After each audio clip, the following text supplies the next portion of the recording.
name is Espen Sivertsen. I'm the CEO of Type A Machines. We are a small 3D printing company based out of San Francisco. So we started out in January of 2012. We were 4 guys. Our founder, Andrew Rutter, had been playing around with 3D printing for a little while. He thought he could do better than what was out there. So he started building a 3D printer. And very quickly we started being approached by a whole bunch of people that wanted to buy the 3D printer. And there wasn't any company or anything at the time, so we decided, okay, well, we got to start a company. Just kind of grew from there. We're 18 people now, so we've been growing fairly quickly. And we're on our 3rd generation of our design, which just came out and is starting to make some waves.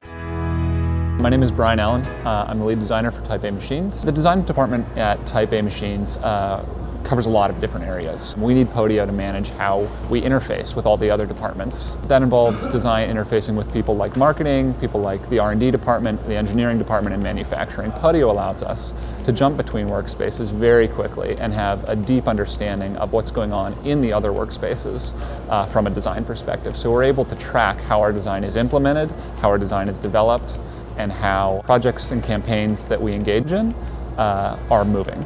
We try to get the word out about Type A Machines by really cool projects and cool user stories. For example, we have one architectural studio that has built the largest 3D printed installation in the world, and it's currently up in Mendocino Country, Northern California. So basically they used 8 3D printers for over 3 months, running continuously, and this installation is 10 by 8 by 8 foot big. So it's really, really big. Everything starts within the content marketing workspace. We have different apps for target market, user stories, blog posts, and email campaigns.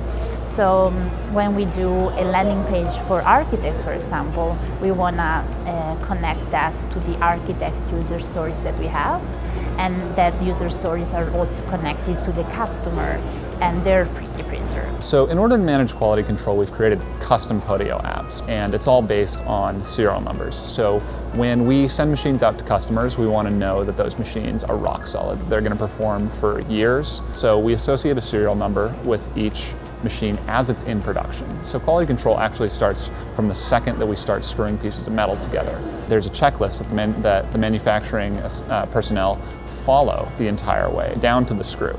That enables quality control to go back in and say, oh, this wasn't checked off.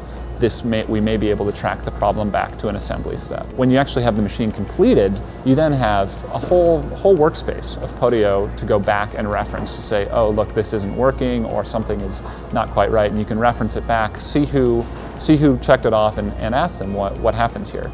It allows us also to track the raw goods that are going into the machines and track that all the way back to the manufacturer, all the way back to the source, and say, okay, if this isn't working, why is this not working? It allows us to very quickly go from manufacturing to R&D and into design.